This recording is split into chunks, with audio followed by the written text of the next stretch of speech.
Hi, I'm Dave Coustan, and my favorite thing is trumpet.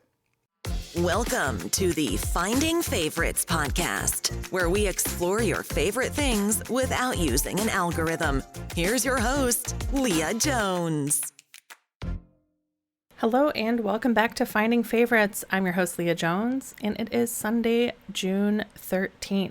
Happy birthday to my friend Esther out in LA, and I hope everybody is having a good June. How is it already the middle of June? How has this happened? Today's episode marks the end of year 1 of Finding Favorites. So starting next week, I'll click it over to season 2, and nothing's going to change. Keep interviewing people I know, people I don't know about their favorite things, how they found it and why they love it. But somehow I've been doing this for a year, and it has been great to build the skills of podcasting, interviewing, editing, improving my ear for sound, making sure that I was having nice long conversations every week when I've been alone. So I really appreciate just the social contact the podcast has given me this year, and appreciate that people are still willing to sign up for interviews, even though our outside of the house lives are refilling. Last weekend, I hosted a Havdalah with my synagogue. We were saying goodbye to Rabbi Craig Morantz as he and his family turn their compass to the east and return to the East Coast. And to be back at my synagogue with like 70 people for an outdoor event, lots of hugs, lots of fist bumps, music, fizzy water, a toast. It was really just such a lovely evening to be back together. My nephew Andy arrived safe and sound from Idaho, and so we've been sitting around campfires in the backyard with my neighbors. So it's also fun that even though the world is opening back up, us in our building, we still all really like hanging out with each other. So we're just spending quality time around the campfire. And so that's been really pleasant. In a couple weeks, I will be road tripping to New York to meet up with my dad and recover some of his sculptures that have been in storage since his show in 2017, I think is when the show was, right before I turned 40, which is wild that it was so long ago. So we're going to go and get the Wabbits out of their storage unit in Chelsea and drive those back. So for folks in New York, maybe we can hang out a little bit. That would be really nice. That's my news. That's all I got. I've really enjoyed this first year. I got some feedback from Carolyn to keep up the little intro, the check-in. So Carolyn and Shai both said, no, keep that part in. We like it. So I'm keeping this part in. You can follow the podcast on Instagram and Twitter, Finding Faves Pod on both of those. Head over to Apple Podcasts or another rating system to rate, review, share this with a friend. So this week I'm talking to Dave Coustan. In the episode I had with Amy Hatch about Disney, all things Disney, I talked about going on a cruise wedding, and so that was for Dave when he and Molly got married. My first and only cruise was a Disney cruise to celebrate with them. Dave is one of my dear friends who I don't see often enough, but when we do, it is always magical. And I think you will enjoy this conversation. We talk about how he changed gears and became a podcast producer, and also why he started to learn the trumpet when he turned 39. So I love talking to people that picked up new hobbies in their late 30s, early 40s, 50s, 60s. Everything doesn't have to be something you did your whole life, and everything doesn't have to be a side hustle. So let's spend some quality time with Dave and learn about what it's like to play trumpet as a grown-up. Stay safe, have fun, and wear your sunscreen.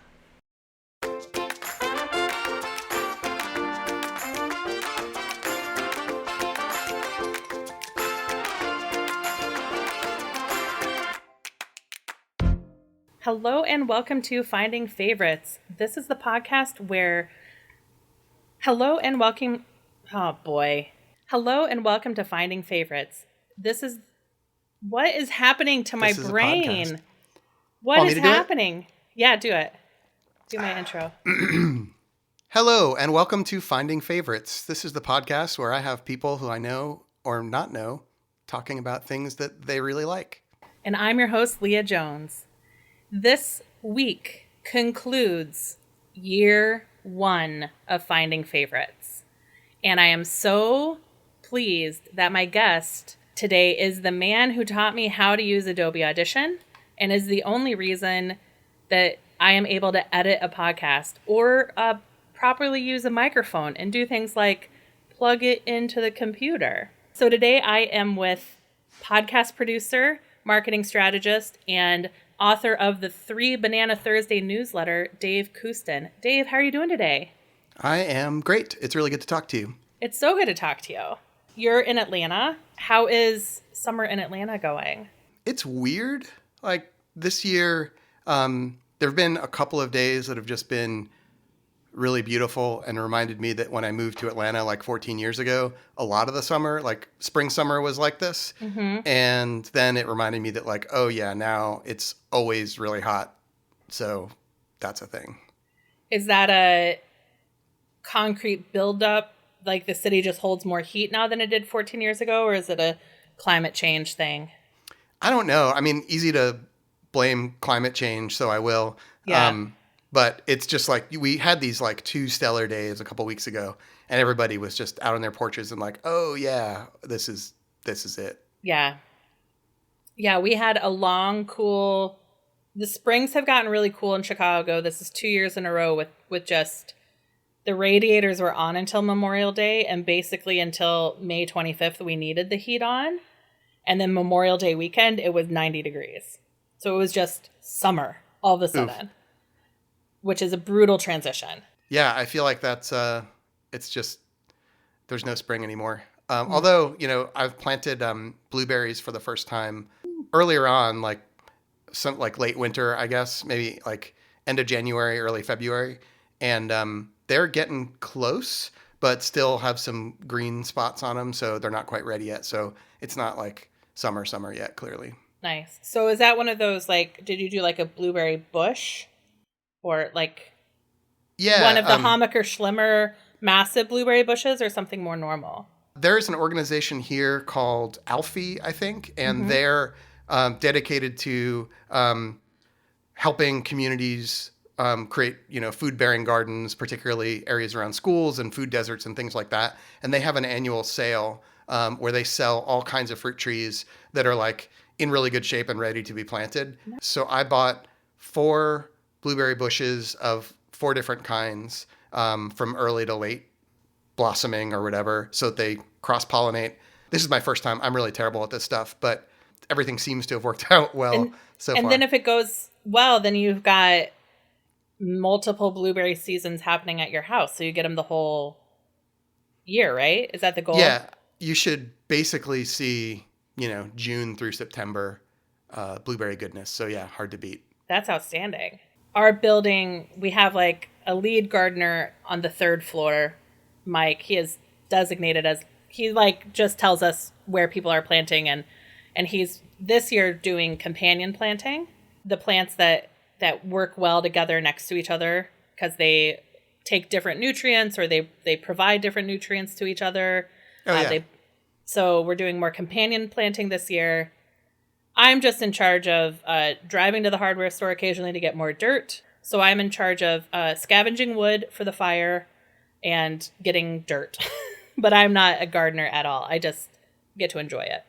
Hey, those are, important aspects of the whole process. Like without dirt, it couldn't go. So yeah. So I was thinking back about when we met, and I think we met at a dinner at Blog Her in 06 or 07. Could that be right? Yeah, I think so, in San Jose. Yeah. And I met a whole slew of folks from at the time, like young and burgeoning social media industry. Yeah. At that event. And I remember hearing the folks from 6 Apart speak as well. Yeah. Yeah, I remember that dinner because it was like me, you, Phil Gomes, probably Pepper, and then like maybe like Susan Getgood. And it was those of us who were there as marketers who happened to blog and not bloggers and have MySpace. It was pre-Twitter, for sure. Yeah, it was just before Twitter. I don't even know if I had a blog at that time. I think you were still Hello Earthling for Earthlink. I think you were a corporate blogger. That makes sense. Yeah. So I was running the Earthlink blog. Yeah. Yeah, so we met there. So we saw each other at Bloghurst for a while. We worked together at Edelman. You rescued me after I did the breast cancer 3-day in Atlanta and found out Atlanta had hills. Oh, yeah. Which were different than Chicago, where I trained for the breast cancer 3-day. That was, and I was not in great shape when you picked me up, I think. Yeah, it's pretty brutal here. Like, I try to train in running pretty much year round now. And it puts you at an advantage if you train here and then go to somewhere, much flatter, which is most places, to run races. Then you've got, some more built-in stamina. Yeah, it's not the greatest place as far as flatness goes. Yeah, it simply didn't occur to me that there would be hills in Atlanta. Was there something relating to shoes as well? Like, were you breaking in a new pair of shoes also? Possibly. I don't think they were new, but I only trained for like 6 weeks before that 3-day. And so I know I had 2 pairs of shoes that I was alternating, so that was good. And I think the second day it just rained the whole day and we were going through Buckhead really hilly. The approach to it is, for sure. Yeah.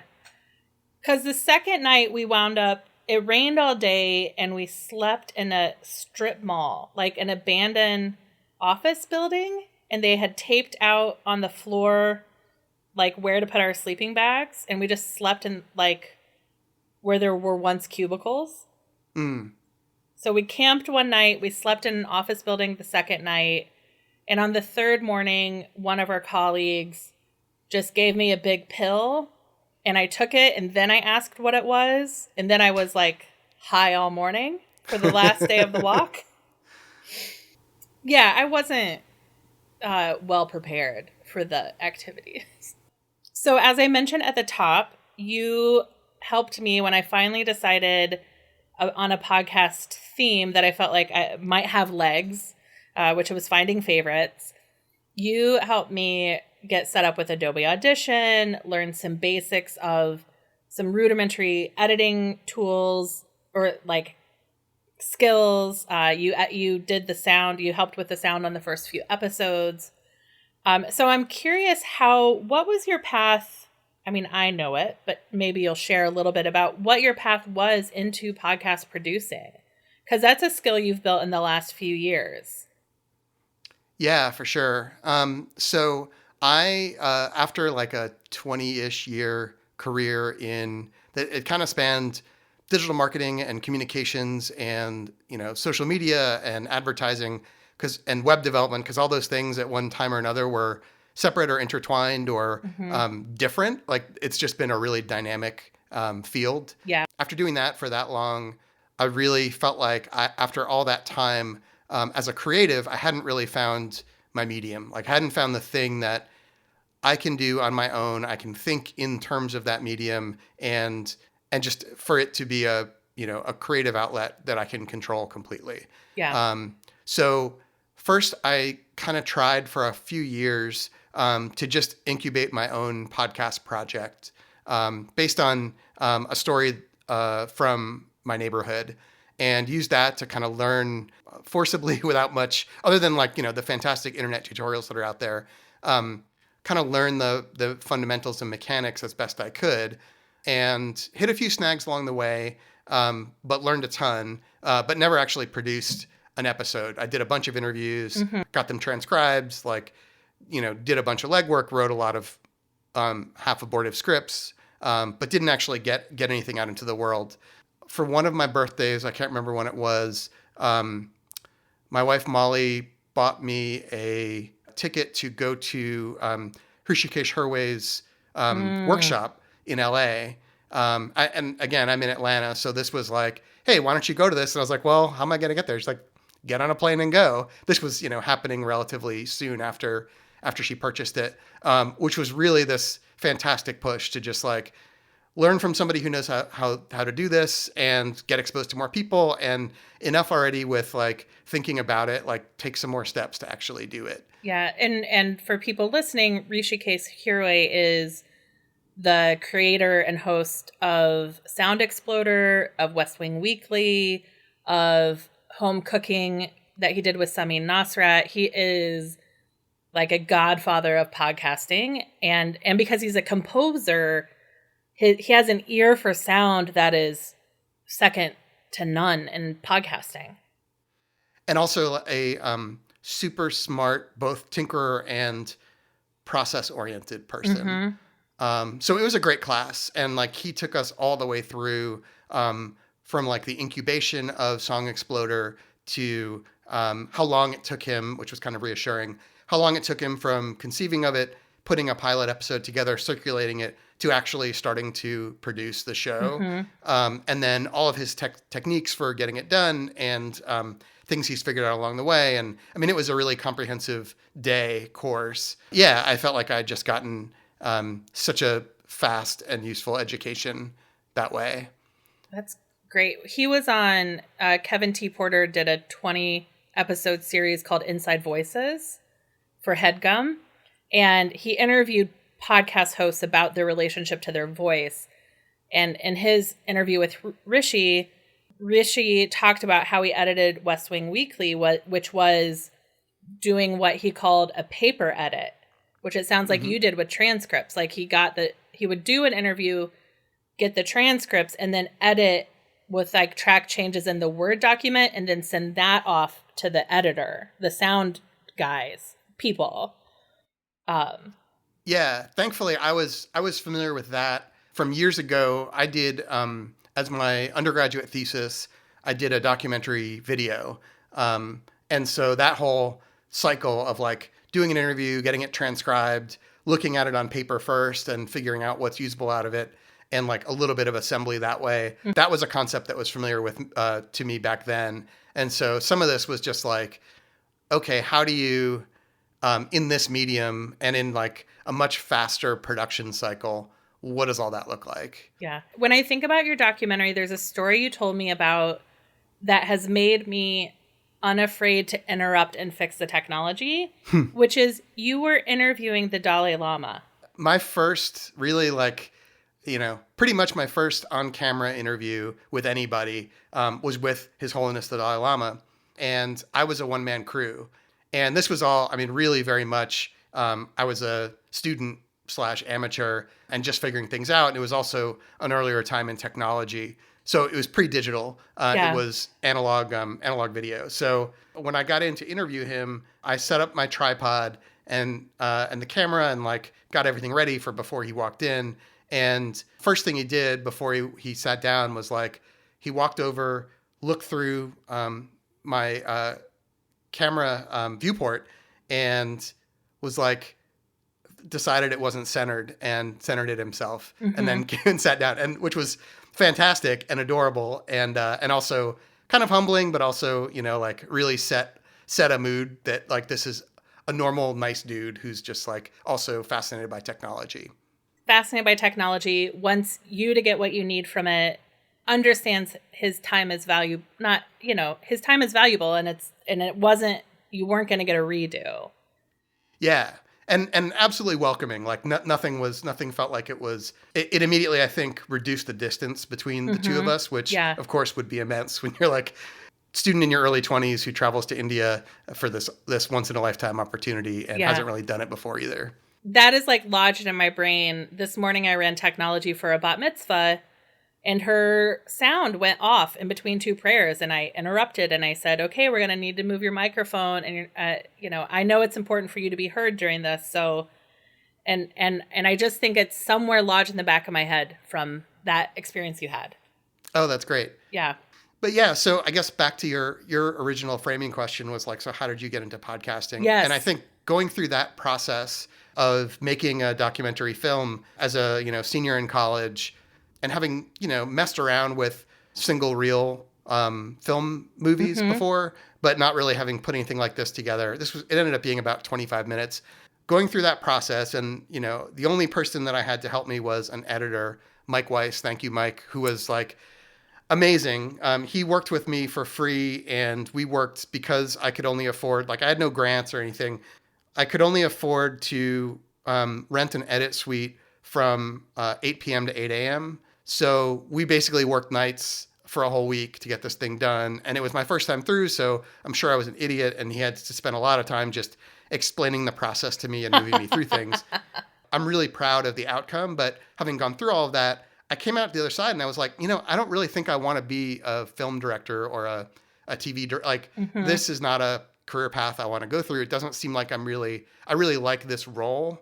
And so, I kind of filed that in the back of my head and went on with my career. And I ended up going to grad school after that for new media, which at the time was like multimedia. So it was a grab bag of everything. It was like video editing, but also, Flash 3, Photoshop 3 at the time, and 3D modeling and animation with like Silicon Graphics workstations back then. It was really like a track to become a producer in whatever it is you need to produce, which means like you're not the hands-on artist. You are like the conceptual lead and the project manager and like keeper of the vision. And from there, I went into like web development stuff because that was the most, I think, interesting and accessible creative you could get paid to do at the time. Yeah. So fast forward to 20 years later. And, after ascending, I guess, to positions of leadership in agencies and then like, at a B2B enterprise software company, I realized like I don't want any of those roles. Like I've followed this string all the way to a place that I don't really enjoy and don't really, is not really at least for now, like is not my goal. Right. So I decided to do a big reset and podcasting seemed like it had some of the ingredients that would be more satisfying for me as a creator, but also take advantage of some of the skills that I've built up along the way. Yeah. And you happen to be, I think people, when they think about Atlanta right now, they think a lot about Tyler Perry, CNN, the film business, but Donald there's Glover, also, Donald Glover, but there's podcasting and radio. And so you were living somewhere where also there were professionals at hand that you could learn with. You weren't isolated in a city or a location without like a podcast industry. Yeah. And even more so, like I had colleagues from 15 years prior. I worked at How Stuff Works, which was a company that turned into the company that I'm working for today. In 2004, 2005, I launched an entertainment channel for HowStuffWorks.com, which applied like their techniques for their whole idea was like you can explain anything to like a smart 14-year-old. And so like it was a very kind of rigorous process, and I was first a freelance writer for them, and then a staff writer, and then a producer. But the idea was like, the world is knowable if you break it up into parts and explain it in a way that somebody who's early middle school maybe could get. So when I decided to do this career shift, it was having known folks like Tracy Wilson, who started as a staff writer at How Stuff Works back in the day when I was there, and now has this wonderful multi-year successful podcasting career, all at the same company. And that company had gone through multiple ownerships. So like first they were owned by the Convex Group, and then they were owned by Discovery. 4 or 5 times they changed hands.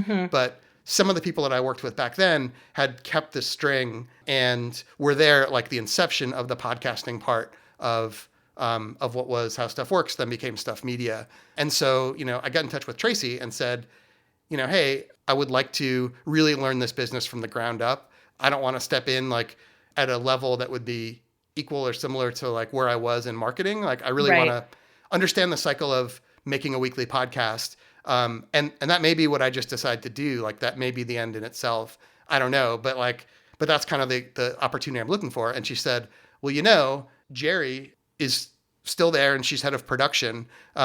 Jerry was there also when I was there in the very beginning. And she said, you should reach out to her and see what she can do. And again, like, thank you, Tracy. And Jerry, who's currently my boss for the stuff I work on there, she started me out in ad operations. So I learned basically how to take a podcast that had static ads, take them out, get dynamic ads inserted, Yeah. get it into like an actual modern system.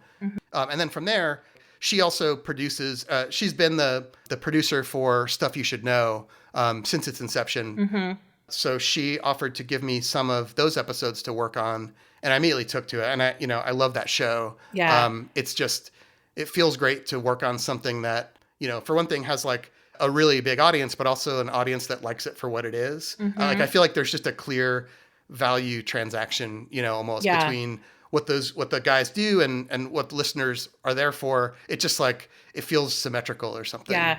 So I started working on that show. Eventually, I started taking the select episodes, which are the Saturday classic episodes, and then the short stuff. So that's the Wednesday new episodes, but they're shorter. They're like 10 to 13 minutes. Yeah. And that's been super fun. And so from there, there's kind of other odd jobs I do around iHeartMedia, like taking podcasts and editing and producing them for terrestrial radio broadcasts, which is kind of interesting. Like, you're taking something that's pretty loosey-goosey, and other than ad breaks, it's pretty freeform, and finding a way to fit it into these very precise broadcast time boxes. Yeah.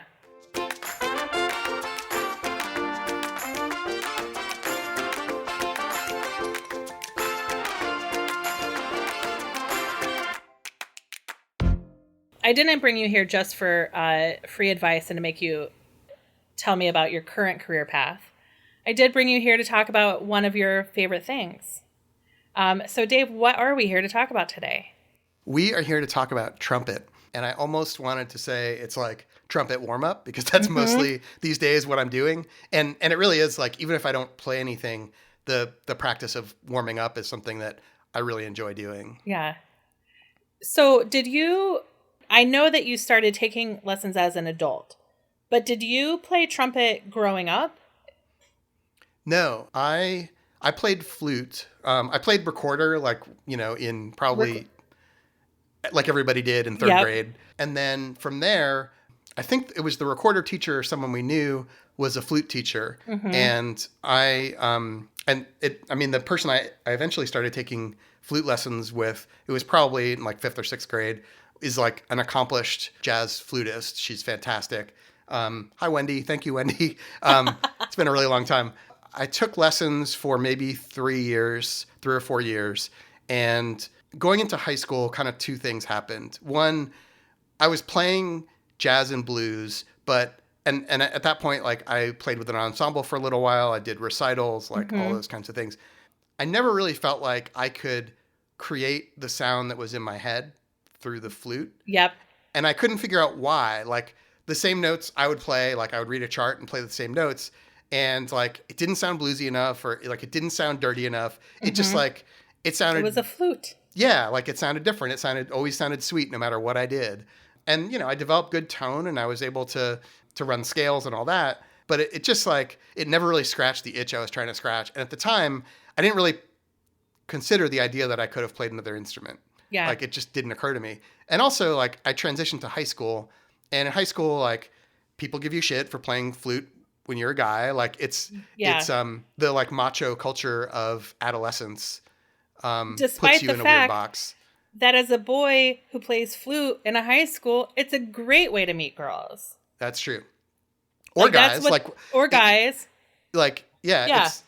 There's, granted, like, and much later you had movies like Anchorman that really like embraced the idea of like the funny side of flute playing. Yeah. And then you had Lizzo, who kind of reclaimed it and was like, no, the flute is fucking badass. Yeah. And like, I'm really good at it, and let me show you in my concerts how good I am at it. Yes. I think if like Lizzo was around when I was in high school, it would have been a different story. Totally. Yeah, I was a saxophone player. So I played alto, tenor, and bari, depending on the band. Uh-huh. And then my sophomore year, our band director came up, and my sister played flute. And then our sophomore year, our band director came up to us and said, I need an oboe player and a bassoon player, and you girls are going to need scholarships. So who's playing what? And so I was like, I'm sick of carrying the heavy instruments. So I switched to oboe, and my sister switched from flute to bassoon.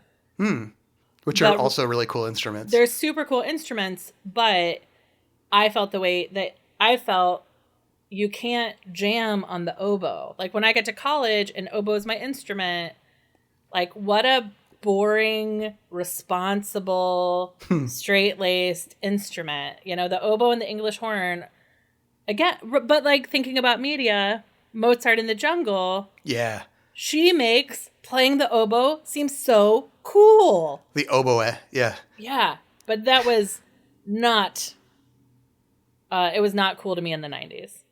I came to jazz, like, and came to blues listening to mostly trumpet and saxophone players. Yeah. And so if you're trying to emulate and transcribe, you know, a Miles Davis solo or a Charlie Parker solo, like I remember Dexterity, this Charlie Parker tune, was one of the first tunes that I really liked just the melody of it. Mm-hmm. And I learned it, like, it's pretty hard on your fingers, and I learned it on the flute, but it was always like more of a neat trick than anything. Like, it just didn't sound like the way Charlie wanted it to sound. Yeah. So I did nothing, like, I dropped it in, you know, probably freshman year of high school. And like I did soccer and high school debate. And that was pretty much like all of my activity time. And it wasn't until my 39th birthday. Okay. It's my 39th birthday, and something like, you know, got a wild hair or something. And I was like, you know what? Like, I've really always wanted to learn the trumpet. Mm-hmm. I've never really been able to articulate that. Like, it hasn't been conscious, but like, I'm realizing that maybe I should have or could have been studying the trumpet, but I was afraid that I would suck. And, you know, I'm turning 39. I don't give a shit if I try it and suck. Like, it just doesn't matter to me anymore. And I'm not practicing for anything. Like, there's no recital coming up. Mm-hmm. There's no, like, I don't have illusions that, like, I'm going to start a band or something at age 39. Like, I'm just going to do this. And that's right. There's no longer a college scholarship hanging on it, a life track. It is something that you want to try. It's like a sourdough starter, but an instrument. Yeah. And no pride tied up in it. Like, there's no sense of, like, I need to do this to show that I'm great. Like, like when you're a kid, you really want, like, you start to do it for the accolades, I think. Mm-hmm. First thing I did was I went out and went to, like, there were still a couple of musical instrument stores around here. There was this place, Earth Shaking Music, that was used to be in East Atlanta, but they'd moved over to near the penitentiary. I went there. They only had beginner instruments. And I really felt like, you know, as an adult, like, I want to invest in something I can grow with. I don't need to, like, buy the cheap $300 trumpet to learn that I like it and then buy a $600, you know, like that cycle that kids go through, like, I didn't really need to go through. Yeah.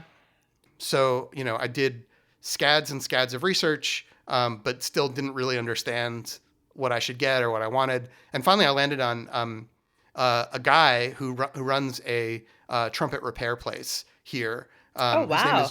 His name is Rich Ida. And I don't remember how I got turned on to him, probably through Facebook or the internet. But I started to come to understand that, like, he's the guy. Like, if you're a musician and you want to get your horn fixed, or if you're starting out, like, he's a musician himself. He's a fountain of knowledge. He's like basically the best repair guy in the Southeast, and just go there. Mm-hmm.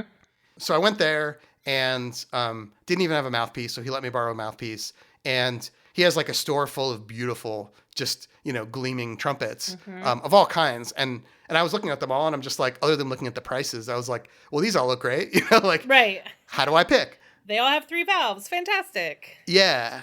And he was like, well, I have a practice room over there. Like, why don't you pick out a few? And he gave me a few suggestions. Go in there, try your best to make a sound with, like, you know, as many of them as you can, and see what you like, and we can talk. So yeah, for like an afternoon, I did that. It was very embarrassing, but nice that it was a soundproof room. Are you, as you're heading in there, have you looked up basic fingerings? Do you know you've got to do like 3, 2, 1? Like, are you looking at YouTube in the room to, like, how do I make a noise?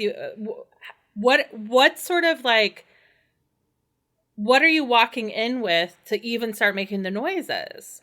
I mean, it might as well have been nothing. Like, I watched, you know, like how to produce sound was probably like, I watched some videos like that. And, I'd learned about mouthpiece buzzing, which is like, you know, you try to make a noise without the trumpet with just the mouthpiece. Yeah. And the idea of like, some people like you can just buzz without a mouthpiece even. You can just make vibrations with your lips, and that being like the fundamental first sound you make. But I couldn't, Yeah. no way in hell I could do that. Right. I really didn't know what the hell I was doing. And it was like, I was sweating really heavily. Yeah. And I knew like, what a impressive person this was, the guy who runs the shop and does the repairs. And there I am like, yeah, in his little side room. And I was just like, oh yeah, I'm really glad that this is soundproof. I really hope he doesn't hear me. Right. And I played a few horns, like somewhat it was by price. It was like, well, here's what I can afford. And somewhat I knew makes a little bit. Mm-hmm. And I ended up finding one that I think because it was a small bore horn, so the size of the tubing is a little bit smaller. Yeah. It was easier for me to make sounds with. Okay. But it was also beautiful. Like it has like a rose-colored bell, and it's vintage. It's like a con from the 50s. Nice. So I knew it was a quality horn, and I knew that it was like professional level. And was like really lovingly restored. So it was like nice lacquer work, like it was glossy, like it looked cool. And so, yeah, like I left the practice room and I was like, hey, I think this is the one. And he's like, okay, we negotiated a little bit on price. He threw in a mouthpiece and gave it his blessing. He was like, yeah, that's like a good horn to learn on and that you will grow into. Nice. So, yeah, so I was kind of off to the races. Because he's a guy that wants to see more trumpet players in the world. He's not trying to hoard. He's not a dragon hoarding his trumpets for only top tier players. Yeah, and he has he's basically the clearinghouse for like if you want a professional quality, really nice horn, like you go to him. And so he doesn't want to see it back, like he wants you to be hooked and satisfied. And yeah. And then did he? So you've got a trumpet. You go home. You can make some woo woo through it. Oh, I tried so hard to play Saints Go Marching In for so long. And I tried to mouthpiece buzz and I couldn't.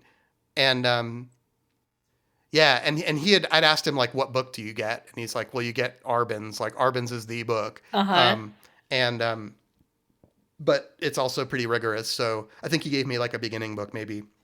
And about a week later, I called him back and I was like, hey, I think I'd really like to take lessons. Can you recommend somebody? Mm-hmm. So he gave me a list of people. And one of them was Joe Gransden, he has a big band here in Atlanta. Again, like really impressive career, really nice guy. And he was like, call him up and see if he's taking students. Nice. And was he? He was, yeah. And I studied with Joe for a few years. Yeah, and progressed. He really got me to a place where I knew how to make sounds reliably and had the fingerings under my fingers and and some scales and was like starting to memorize tunes, but also do like a little bit of improvising. Yeah. But improvising is like the brick wall that I always run into. Yeah, I'm curious when you got to him. Did you find that reading music had stuck with you? Like, how much did you have to remember that system? Yeah, it had stuck with me, but in a weird kind of like subconscious way. Like a lot of times I couldn't really explain to him how I knew things or what things were called. Right. But I kind of intuitively knew what I was supposed to do. Yeah. And so I had to relearn like a bunch of that stuff. Yeah. Because I do think sometimes, oh man, maybe now, again, in my 40s, as a grown-up, having seen Mozart in the Jungle, like maybe I could revisit the oboe now with a different attitude. Totally. And then I think about how my brain used to interpret sheet music, and I get intimidated by the thought of trying to do it again.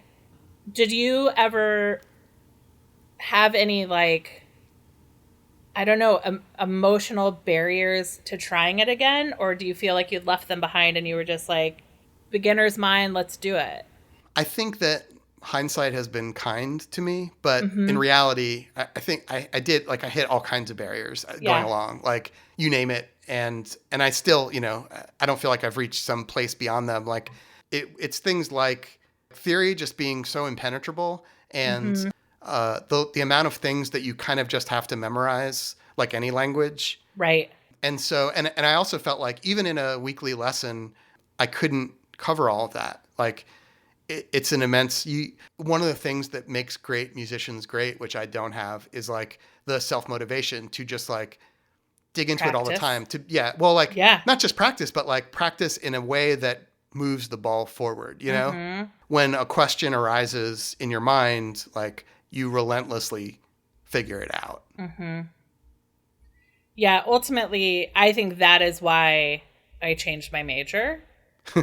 Is I was like, man, all these other people, they want to go to the practice rooms. They want to run scales. They, in oboe, want to make their own oboe reeds.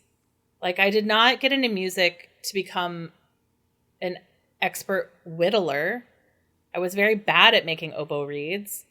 And I just didn't have the drive to continue doing that level of deepening, like the music theory. Yeah, so I think I lasted 3 months as a music major in college before I switched to chemistry. An easier major. Jeez.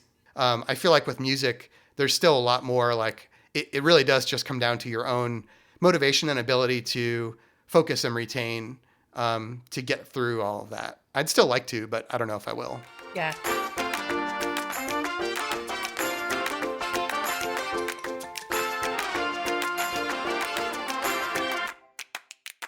So do you have a current teacher that did music lessons continue for you during COVID, or where did trumpet fit into your COVID lifestyle?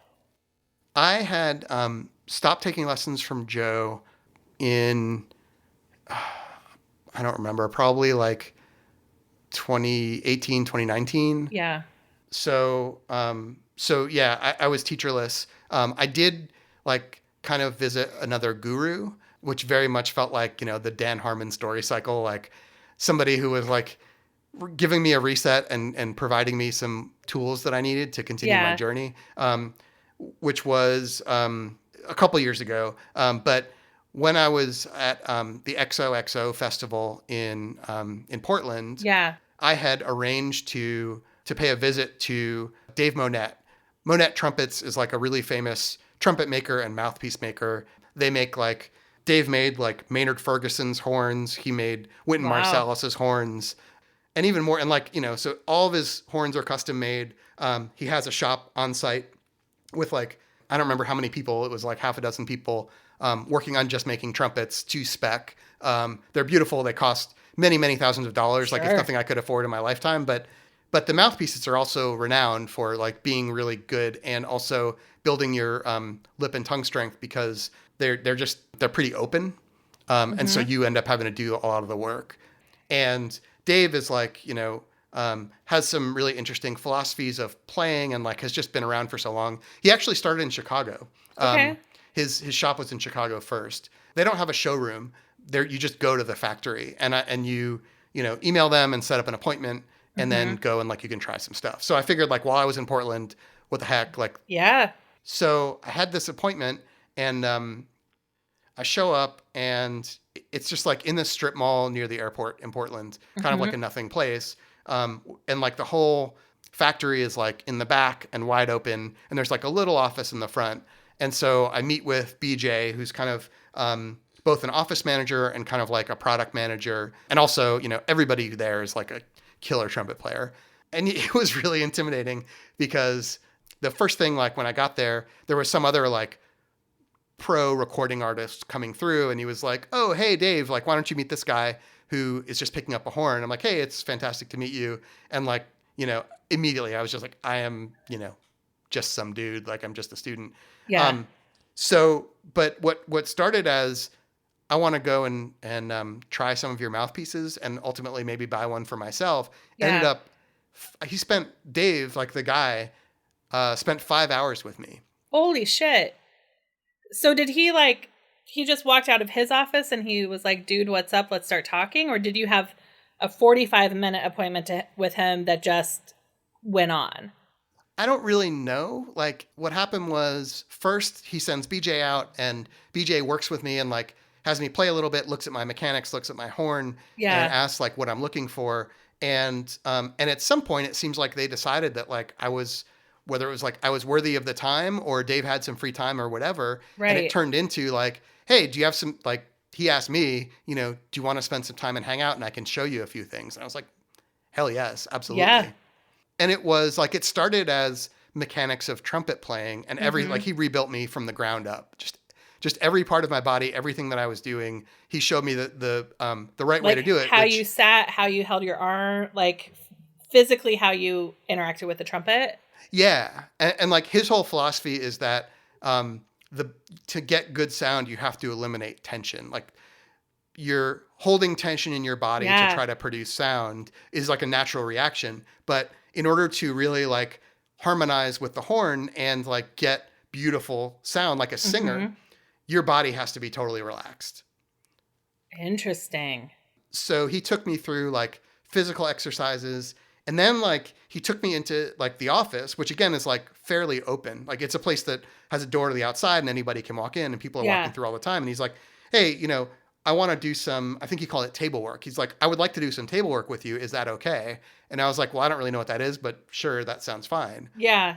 And he was like, well, it's going to involve like, you may have your eyes closed. There's going to be probably meditation involved and like things like that. Are you comfortable with that? And I was like, yeah, absolutely. Yeah. So then like, we just like, we did all kinds of things. Like there was, visualization exercises, a lot of breath work. He has like, he calls it like the energetics of performance. He has some ideas that he's pulled together through like study of yoga and Feldenkrais and all these other things. Yeah. About just how, as a musician and an artist, like the energy you're exuding relates to your ability to play. Right.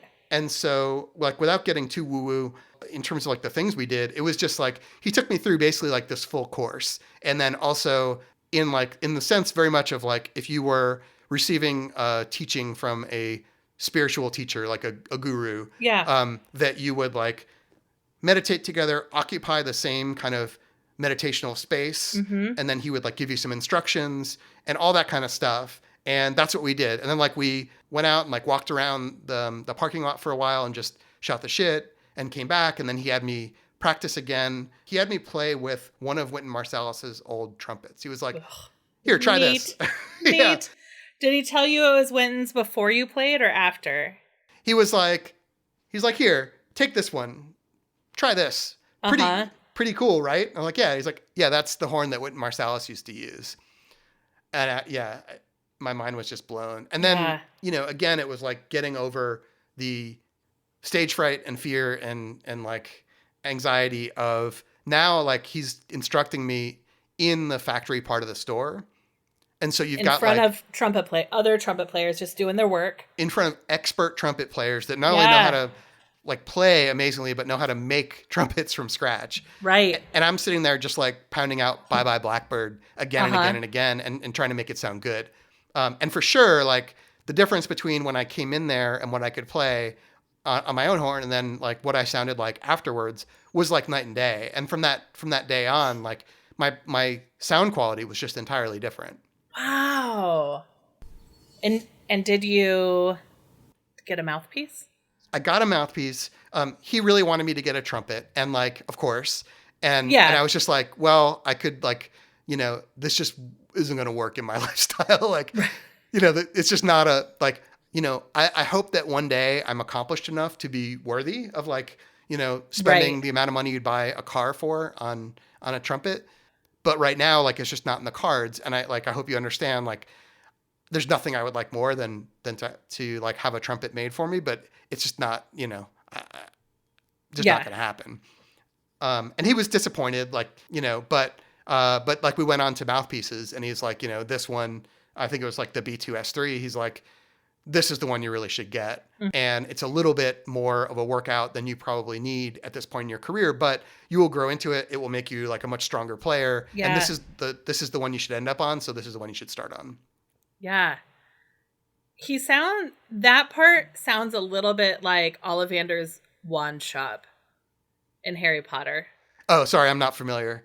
Just that there's a wand for every wizard, and Ollivander matches you. Like, he spends time with you, and he's like, oh, no, you need phoenix feather, you need unicorn hair. Oh, yeah, totally like Yeah. that. Because, like, you know, he has, like, a bunch of different types of trumpets, and he had me play a number of them and figure out, like, which one is really best for me as a player. And they're really cool. Like, he customizes, like, all of the horns have designs etched into them that are meaningful, almost like tattoos to the player. And then all the keys are custom to, like, whatever, like, precious gem or, like, whatever it is that, you know, really speaks to you. And there's just all these things he does. And then the horns that are custom, a lot of them have screw-in mouthpieces too. So you don't have that problem of, like, if you tip the horn over to dump the spit out, your mouthpiece might fall out. Right. And, you know, the other thing, like, just tying it together to an earlier question you had, the other thing about that time and that trip was, like, I was just in the middle of a whirlwind of shit, like, mentally. Mm-hmm. I had just lost a really beloved dog, and it was a really long, painful goodbye, basically. I had, like, work was, you know, I had some conflicts going at work that were the things that ultimately made me want to leave that field, and they hadn't been resolved yet.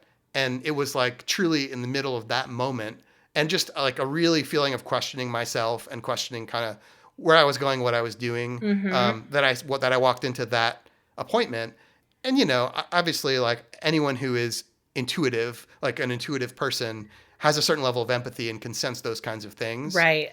And so some of the things he did for me was, like, put some of that in a place that was meaningful to me. Like he actually, this is, like, you know, I've shared this with a few people, but not a ton. He actually had me visualize Max, who was the dog who I had lost, curled up in my chest, like, in a certain place. And as part of my wind and, like, both wind for trumpet, but also, like, confidence and, like, centering for performance, he was like, just imagine him. He's always right there. And, like, he's got your back. And anytime you want to visit him, like, you can do that through playing and through thinking of him in that place. Mm-hmm. Which, again, like, you know, just invaluable because it really was a part of just processing that loss and in a figurative sense, like, putting it somewhere that I could, you know, move on with, do something with. Because we don't have a lot of... The idea of the Rainbow Bridge is a nice idea, but we don't have a lot of...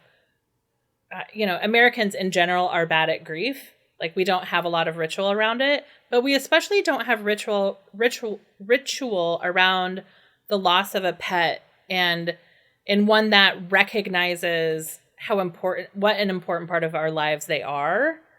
So it sounds like he gave you a little bit of ritual and closure, and also bringing Max in like, close in a way to carry him forward.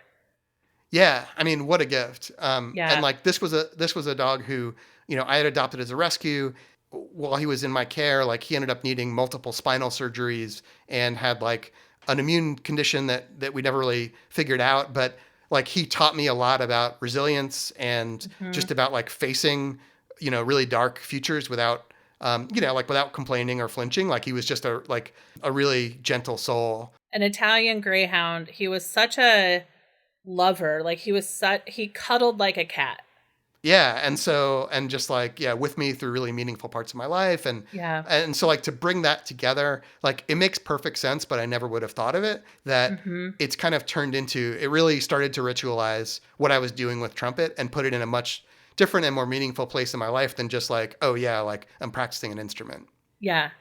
Oh, go ahead. I was going to say, like, another piece of that I remember he brought to me was something that he had, I think, learned from Maynard Ferguson or worked on with Maynard Ferguson, which was, like, this idea that your breath, which is so central to everything you're doing, like, having a stable column of support for breath, that like, when you breathe in, he was like, you know, imagine that you are summoning, like, the winds from all over the earth, from all of your limbs, like, coming and collecting centrally in your gut, and they're swirling around. And then when you perform, or when you make sounds with the trumpet, you are, like, serving them up, you know, in this newly transformed way for, like, all of the beings in the universe. Yeah.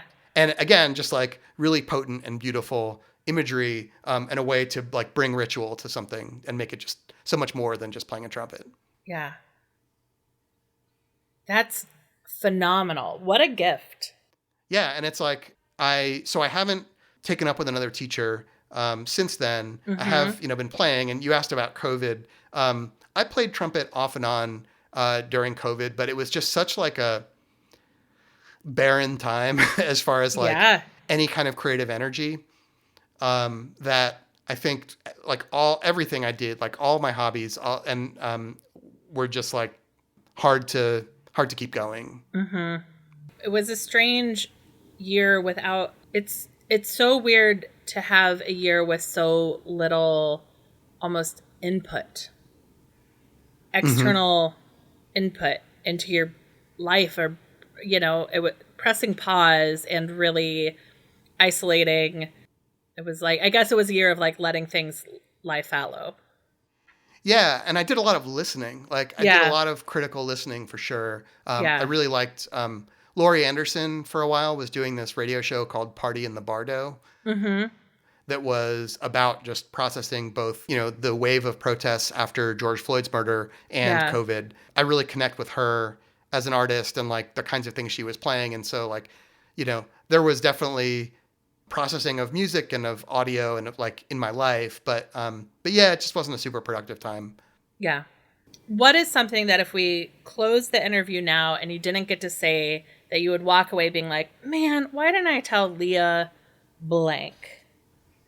Give me a minute to think about this. Yeah. Yeah.